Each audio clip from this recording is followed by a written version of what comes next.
Big Boss season 7 runner அப்பாக தேர்ந்தவர் தான் மணி. அவருடைய interview இன்றைக்கி வந்திருக்குங்க. ஒரு மிகப்பெரிய அளவு அவர்கிட்ட ஆக்சுவலாக நான் ஒரு கேள்வி கேட்டிருந்தேன்னா கூட முதல் கேள்வி இந்த கேள்வி தான் கேட்டிருப்பேன்.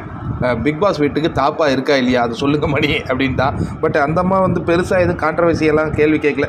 ரவி அண்ட் மணி அந்த ரிலேஷன்ஷிப் இப்போ எப்படி இருக்குது அப்படின்னு கேட்கும்போது மணி ரொம்ப மனம் உடைஞ்சிருக்காருங்க. இல்லைங்க, அது பிக் பாஸ் வந்ததுக்கு பிறகு அவங்க ஜோடியில் இதுவாகிட்டாங்க, பிஸி ஆகிட்டாங்க, நான் இன்னும் பேசவே இல்லைங்கிறார். யார்? ரவீனா கிட்ட மணி பேசவே இல்லைங்கிறாரு. அந்த வலி வேதனையை அவரால் உணர முடியுது.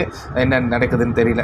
சில பேர் உங்களுக்கு என்கேஜே ஆகிடுச்சி அப்படின்லாம் சொன்னாங்களே, அன்னபாரதிலாம் எங்களுக்கு சொன்னாங்களே அப்படின்னு சொன்னாங்க. அதெல்லாம் ஒன்றும் இல்லைங்க, கம்முன்னு இருக்குங்க, என்ன நடக்குதுன்னு நானும் உங்களை மாதிரி தான் வெயிட் பண்ணிகிட்டு இருக்கேன் அப்படிங்கிற மாதிரி சொல்கிறாரு.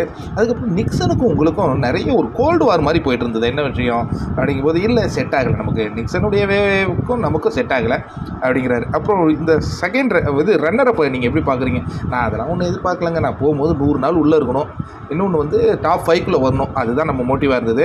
நான் வாலண்டியராக போய் எங்கேயுமே சண்டைலாம் ஒன்றும் போட மாட்டேன், என்னுடைய கேரக்டர் நான் வாழ்ந்தேன். இன்னொன்று என்ன மாயா உங்களை பிற்போக்குவாதின்னு சொல்லிட்டு இருந்தாங்களே, என்ன மேட்ருங்க? அது ஒன்றும் இல்லைங்க, அது பெருசாக ஒன்று என்ன சொல்கிறது, ஒரு நாள் சிக்கன் குழம்பு மட்டும் வச்சு சாப்பிட்டுட்டு இருந்தாங்க.